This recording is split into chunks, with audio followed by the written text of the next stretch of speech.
फिर आपको स्वीपर का काम मिला, सुबह के 2.5 घंटा वो काम कर, कितनी पगार थी आप? उस टाइम 2 घंटे के लिए कुछ 68 या 65 ऐसा ही 2 घंटे का सैलरी महीने का मिलता था। 65 रुपए? हाँ, और उतना तो ये महंगा ही नहीं था, 1985 की बात है। तो जैसे जैसे बाद में फिर 3/4 हो गई, मैसेंजर हो गई, उसके बाद फिर सैलरी भी बढ़ गई। फिर कैसे बढ़ी आगे? मतलब सोचिए, मैं किसी को भी बोलती हूँ ना फ्रॉम स्वीपर टू एजीएम, लोग हैरान होते हैं कहानी सुन के। तो ये फिर अब स्वीपर का काम शुरू हो गया, उस दौरान 65 रुपए में अगर खर्चा नहीं चलता तो फिर आप और काम भी करती थी? और काम करती थी। लड़के को हम लोग जब भी कांजूरमार्ग में रहते थे, तो कांजूरमार्ग से कुर्ला में एक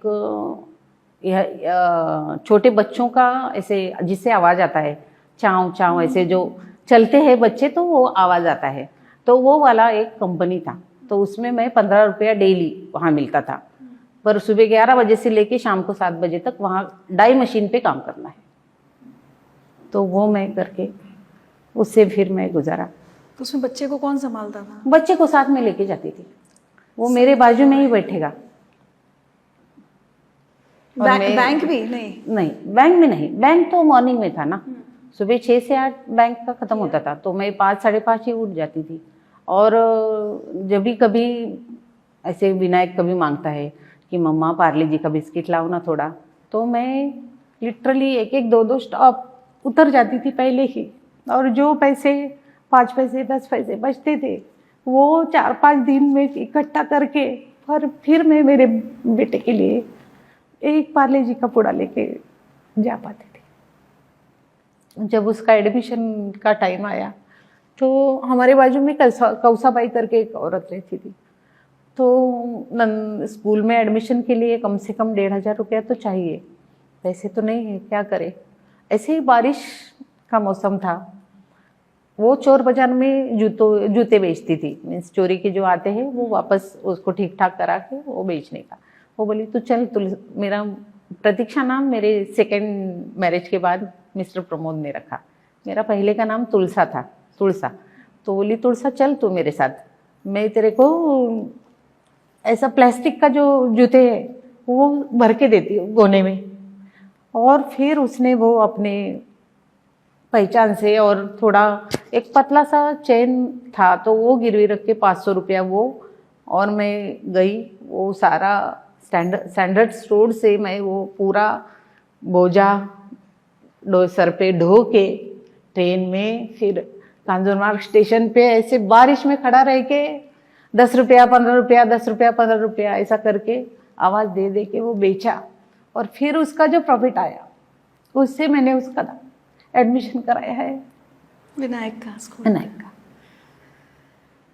गॉड, हम लोग शायद ये कल्पना भी नहीं कर सकते इस संघर्ष की, क्योंकि जवान रहते हो, लोग अच्छे नज़र नहीं रहती है, और कोई वीडियो है तो फिर ऐसे लगता है लोगों को कि कौन है इसका, तो क्या ससुराल में तो वो तो देखते भी नहीं है, ननंद और सास तो अपने अपने उसमें में है, इसको क्या है ऐसा। मगर भगवान से यही मांगा कि मैं अपने आप को कभी भी मैं आईने में देखूं तो मैं गर्व से देख सकूं, ऐसा मुझे तुम रखना हमेशा। आप सही कह रही हैं। और ऐसे में देखिए कितनी बार ये भी तो होता है, हम कई लड़कियों की जब संघर्ष की कहानी सुनते हैं तो इतने हालातों में फिर बच्चियां गलत रास्ते पे भी चल देती हैं, क्योंकि उनके पास और कोई विकल्प नहीं होता, किसी गलत हाथ में पड़ गई, कहाँ हो गया। मैं आपके साथ भी ये हो सकता था? हाँ, हो सकता था। मगर जैसे मैं 10th मेरा मीन्स 7th के बाद मैं 10th का एग्ज़ाम दिया, मीन्स मुझे पढ़ने का इतना शौक था, ये सब करते हुए। हाँ, तो इतना शौक था कि कुछ भी मेरे हाथ में आता है, मैं तरकारी लेके आऊँ, वड़ा पाव लाऊँ, या कुछ भी हाथ में आया तो मैं पहले से खोल के देखूंगी उसमें क्या है, फिर मैं उसमें जो लाई हूँ वो देखूंगी। तो उसमें एक दिन मुझे वो एक न्यूज़पेपर के कटिंग पे मुझे, आप डायरेक्टली 7th से 10th को 17 नंबर का फॉर्म सायन में भर के दिए तो आप उस 10th को अपेयर हो सकते हो। ओह, ये कब देखा आपने? ये जब स्वीपर का काम कर रही थी, जब उस टाइम फिर मैंने वो कटिंग ले आई, फिर सकीना का ब्रांच में जो लेडीज़ थी उनको मैंने दिखाया कि ऐसे ऐसे आया है, क्या करे। तो बोले हाँ ऐसे तो बैठ सकते हो, पर मैं बोली फिर मेरा एडमिशन का फॉर्म भरना है वो भी मुझे आता नहीं है, तो उन्होंने पूरा हेल्प किया। एडमिशन तो हो गया, पर अभी बुक्स वो कौन देगा? तो फिर उनके जो रिलेटिव्स थे या मेरी जो भी फ्रेंड्स थी, उनके जो नज़दीक वाले बच्चे, क्योंकि मुझे डायरेक्ट 10th का तो पढ़ के मुझे कुछ नहीं आने वाला था, तो मुझे 8वीं 9वीं एंड 10वीं तीनों स्टैंडर्ड के मैंने बुक कैसे कैसे करके, लिटरली मैं बोलती हूँ कि एक रद्दी वाला था, उसके पास ऐसी बहुत सारी वो रद्दी लोगों के पास से बंगार वाला ऐसा करके लाता था।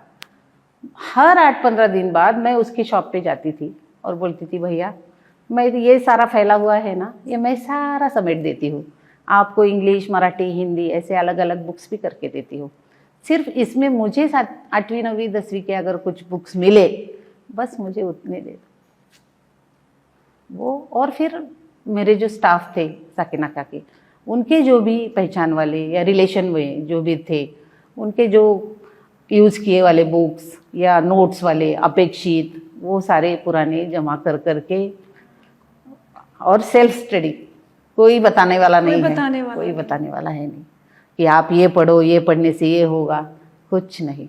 एक एक लेसन को मैंने लिटरली 5-5 बार रट दिया था। मराठी मीडियम से कर रही थी? मराठी मीडियम। और एग्जाम पास हो गया 10th का? फर्स्ट अटेम्प्ट में 60%। ओह माय गॉड, क्या बात है।